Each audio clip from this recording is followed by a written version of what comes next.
Welcome to the Wealth Wizards show. Today we have a special guest, ex-Google member, Stefan. Welcome to the show, man. Thank you very much. Glad to have you here. Thank you very much. Today we're going to be talking about how to get into Google, how Stefan was able to get into these tech companies and be able to develop that area of working in Google. So today, Stefan, please introduce yourself. Let us know where you come from and your journey to college and that early lifestyle. Please let us know about all of that. Thanks for having me, Jason. So I was born in Europe. I was born in Montenegro, really small country. So it's about the size of Connecticut, and I was born to Serbian parents. So I came to America when I was 16, so in 2010. And first, went to school here, went to Hofstra together. Yes. Yeah, so I joined the accounting and finance program there. And to me, I was trying to get my 5 years in accounting, so I decided to do both accounting and finance because I was thinking everybody was going for a master's, but I want to be more versatile in that sense. Beautiful. So how was your early life before coming here? Did you go to school in English? Was it an all English So school? No. School was completely in a different language, and I was taking actual English classes. Like, my mom would make me take English classes after school. So that helped a lot. You know, I still have an accent and everything, but it definitely helped with my English. And Perfect. So you came here when you were 16. Yes. And you were able to get into Hofstra University. How was the so college? that was a very hard process because I came and I didn't accept my credits from Europe. So I had to, in 2 years, basically I had to take algebra and all those things that were easy to me. Like, I did that in 5th grade back home. So I had to take all those classes again just to be able to get into Hofstra. And actually, my sister got into Hofstra first. She applied abroad and she came as an international student. And then I got into Hofstra 2 years later. And yeah, it was questionable with me because they didn't accept my credits, and yeah, it was, but I managed to get all my credits in check and get into Hofstra. Beautiful. How was your journey in college as somebody coming from another country? It's a different culture. How was your time there? I came from the Dominican Republic. When I got into Hofstra, You just got? Yeah. So it was really different for me. I'm already a New Yorker, so it wasn't as big as an impact, but I'm pretty sure for you it was a huge culture shift. Mm-hmm. How was that? Yeah, it was a huge, especially I would say it was a bigger culture shock for me in high school, which I went to 2 years in Garden City High School in Long Island before joining Hofstra. So I would say college kind of made me more comfortable, and I was way more comfortable in college than in high school. High school was cliquey. I was just playing basketball and trying to catch up on my grades and stuff, so I didn't have much friends or anything like that. So college is where really I made more friends, I got more comfortable. So it was kind of a situation going to college was making friends and figuring out what I want to do. Because first I was thinking going to international business, okay, and then I switched into accounting and finance. Perfect. So now, in terms of curriculum, because that's really important when it comes to applying to jobs outside. It's not only about your GPA and what grades you're getting. You want to have a rigorous curriculum. Mm-hmm. How was your curriculum? How was choosing your classes? Did you have a counselor helping you, or was it you putting in the work and choosing the classes? So it was I would get help with a counselor, but I think what I was putting in the work most and what got me here was I haven't took a summer off. Each summer since freshman year, I would have an internship each summer. So since I was 18, 19, I would be doing internships each summer. So I think that really helped, I started off slow. My first internship was at Aflac, insurance company. I got my insurance license there.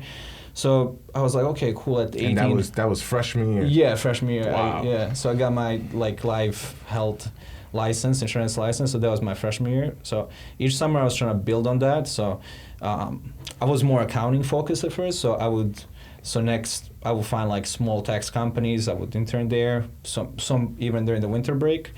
during like the busy season. And then like my breakthrough internship was in when I was 21. It was with PricewaterhouseCoopers. Beautiful. So Yeah, one of the big fours. One of the big fours. Yeah, that's not easy. Yeah, it was. I took a whole semester off just to go to that internship. Oh, so it was a year-long. It was a 4-month internship, but it was during busy season, so like from January till like April 15th. Okay. So So like you had tax, to take. tax busy season, and I learned a lot. My experience wasn't positive, but I learned a lot from that experience, in terms of it was grueling hours and the politics of the office, but I learned a lot from that and from that experience on how to carry myself in a corporate. So if you were speaking to, let's say, a junior in college or a sophomore in college, what would you tell them? Like, hey, focus solely on this. Somebody that wants to make it in the finance field or in accounting, what advice would you give them? Like, to definitely do your internships. That's a must. Try to get an internship each summer, maybe even winter, and try to, even while you're going to school, to intern anywhere. Internships are the most important thing. They're not going to even look at your resume that much, other than like just the internships. They're not going to look at your transcript, that much. They're going to look at your internship. So whatever you had going on, just keep doing it with internships. That's definitely the most important. So you'll say internship is greater than transcript. And the classes you take. Definitely internships. Okay, so now you take all these internships. What led to the journey to getting into Google? Okay, so first internship that I was really more in tech was with Sony. It was an internship. It was actually first job with Sony. So that was 2018. I had a job with Sony. No, it's 2017 actually. I had a job with Sony, and that was out of school. I was doing accounting for them, and I was there for about 7-8 months. And unfortunately, our accounting department got dissolved. They were moving to Japan, and I wanted to stay here. So that was my first tech job. And yeah, that was a great experience. But then after that, the important transition that I made was I went into finance after that. So I was basically all accounting up until that point. So like my first financial analyst job was with Winthrop Hospital. Okay. So out in Long Island. So I got that into.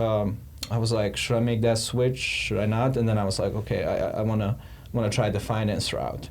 So I was for a year and a half with Winthrop.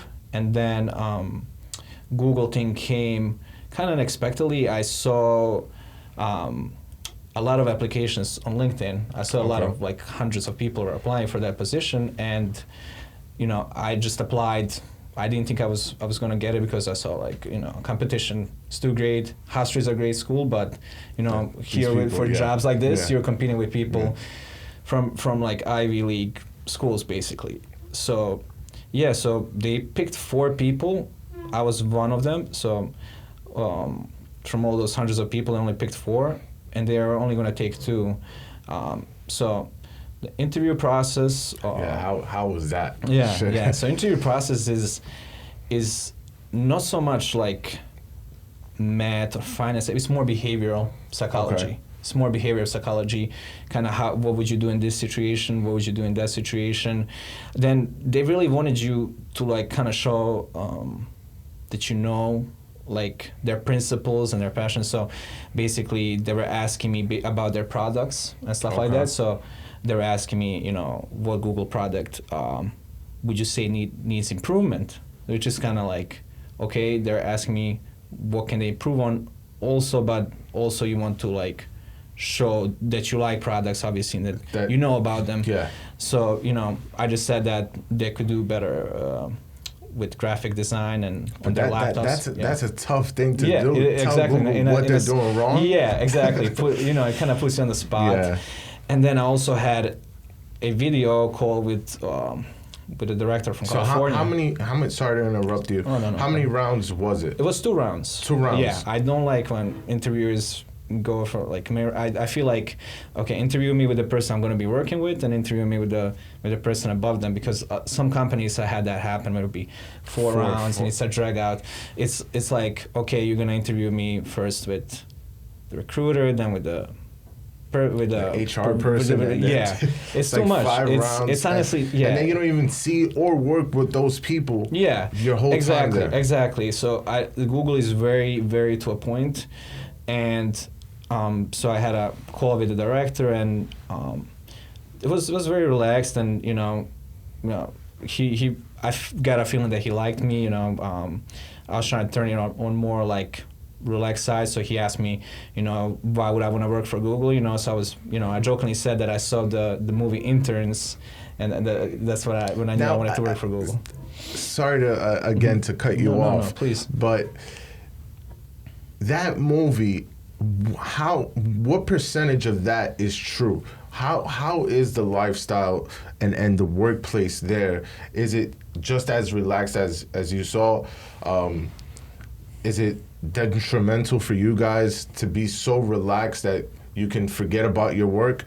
Tell us a little bit about that. So that movie is, how it is in Hollywood. It's always a little more exaggerated. So there is that sense, and a lot of people are relaxed. A lot of people stay in the office. So basically, I would come in the morning, work out, and you had restaurants on bunch of floors, like five different floors were like just food and restaurants. This is here in New York City? Here in New York City at the office. The office on 14th Street. So, I would go in, grab my breakfast, go do my work, grab my lunch, and like they have like amazing chefs there, and from all over the world. And yeah, so I would that part free is breakfast, free gym, lunch, free lunch. Yeah, and then if you stay until 6:30, you get a free dinner too. Free dinner. Yeah. Wow. Yeah. So you could have like 3 meals. So they really try to make your life easy there, so you can focus on your work. Like you don't have to think about like what I'm gonna do for lunch. And a lot of people take the food home. They really take care of like the employees. Then there's entertainment floors. Then there's like Google Legos everywhere. Like it's more like looks like a playground than an office, but it's very cool. People drive like scooters through the office. Wow. So it's a very relaxed environment. So I came from like a strict finance offices and stuff. Suit I was like over there nobody wears a suit and tie. You can literally wear whatever you want. People wear T-shirts, anything, which is I liked it. So over there in 2 years, maybe I wore a suit to my interview and yeah, maybe like one more time. So that was crazy stuff. Very relaxed. How has being at Google, and now that you're not there anymore, how has that impacted you? How has that helped you? Because I'm pretty sure having Google in your resume it's a big deal. It's green light anywhere that you apply to. I want to talk to him. Exactly. So that's what I was looking at. So the reason why I'm no longer with them is that I found a better opportunity somewhere else with Omnicom Group. I got a higher position also. So right now I'm a senior financial analyst. So I made that transition into my career. So definitely. To me, I'm also looking. I could be. Google is a great place, and you can stay there and be comfortable there. Or I'm always looking to propel myself further to grow. So definitely Google was immense growth in my career, from higher position, from hireability, I guess we would call it. It was amazing because for my interview at Omnicom, interview was like about 15 minutes, and I got the job, and and everybody just looks at you with a certain side of respect when you say, okay, I worked for Google, and I've been there, and I've worked for them 2 years, all the way through the pandemic and everything that was happening. So I only got to experience the office lifestyle for about 6 months before we went and worked from home. So virtual. Yeah. Beautiful. So now, what do you think? What's your thoughts as a financial analyst? Now you're a senior.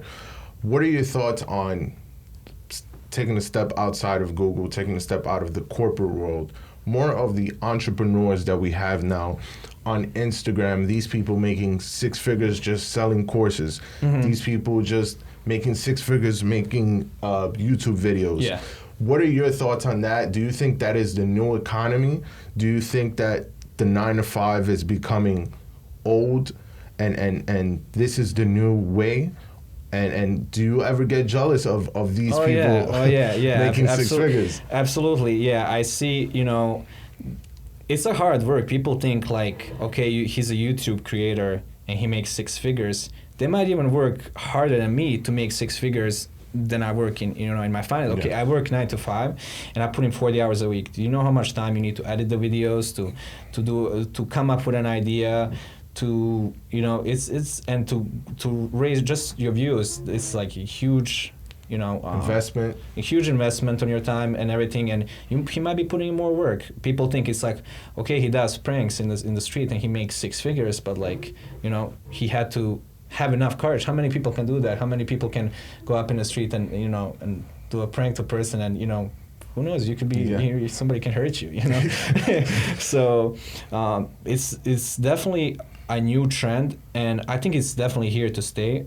I think 9 to 5 is gonna stay, but it's more a traditional way of making money, which is it doesn't have to be bad or good. It's what you prefer. So let's say if you want to be a creator, if you want to make that your prime income, I think you should first get your 9 to 5 and use that to propel yourself to make that income. So I think definitely if you're making a comfortable living from 9 to 5, I think you can then only work for 40 hours a week and you're good. You can pay your rent, you can do whatever, you can support yourself, and then use the rest of your time for your passion and for your ambition. And once you start making more money in that, then you can leave your 9 to 5.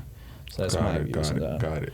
Beautiful. Now, the name of the show is Wealth Wizards, so I need to get your input on what do you think wealth is, and what do you think us as, young adults, what we should do to achieve wealth or to prepare to get there.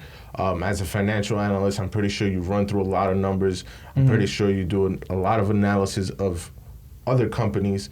How do you think that us as individuals would be able, name 3 things or 3 behaviors that we should have as young adults? There's people that they're making 6 figures, but they don't have a retirement account. They blow up that 6 figures in the summer. Exactly. So exactly. What would you recommend that these people that are amassing so much money, where should they allocate these assets, and what should be their plan? Okay, so I think the most important thing with wealth creation is delayed gratification. So don't just, 1 year you made 6 figures, but it's about making it next year.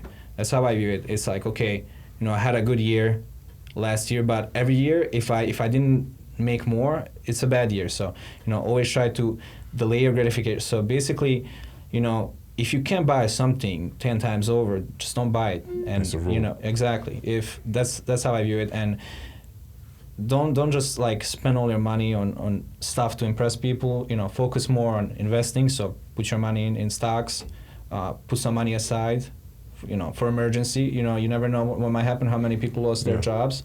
So, okay, somebody had a 6-figure job and then they lost it during the pandemic. That was countless number of people.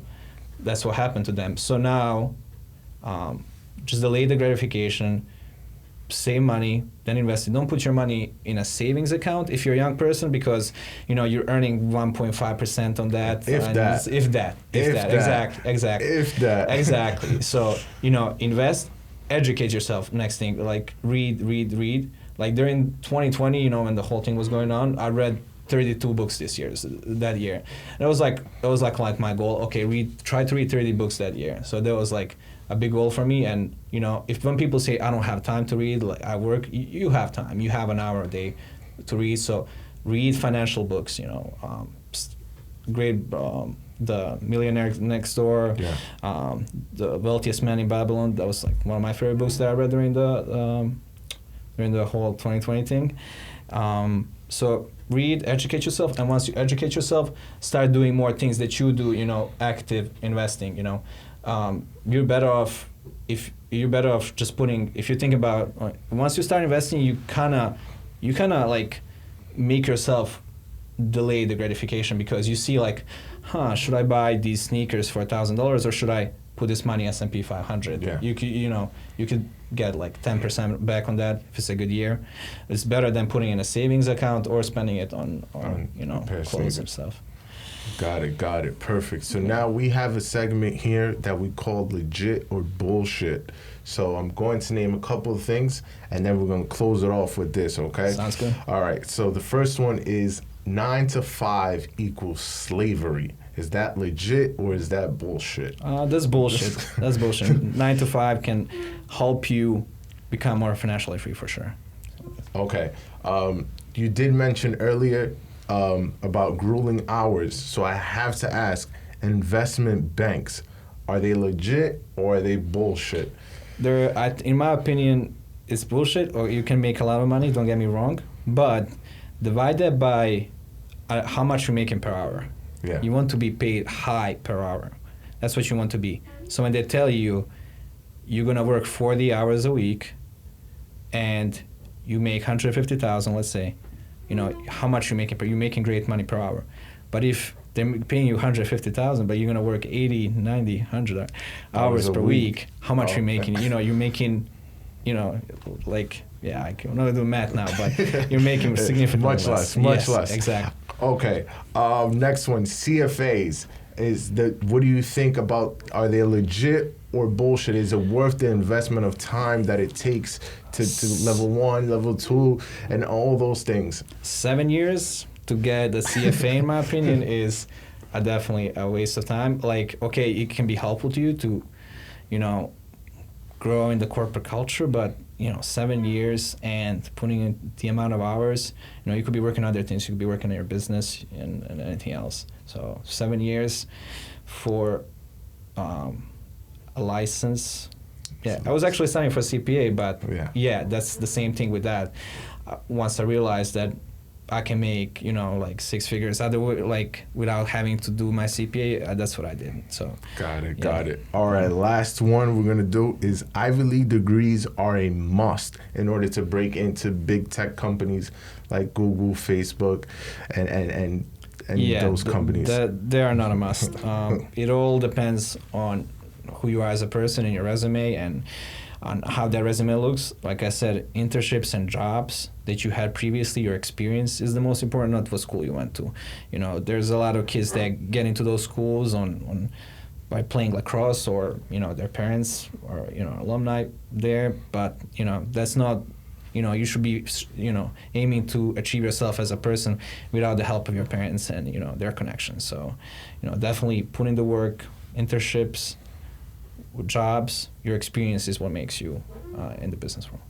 All right, Stefan, thank you so much for joining us. It was a pleasure having you here. We learned tons. If you guys learned a lot, please share this and make sure you guys subscribe. Thank you so much, Stefan. Take care, brother. Thank you.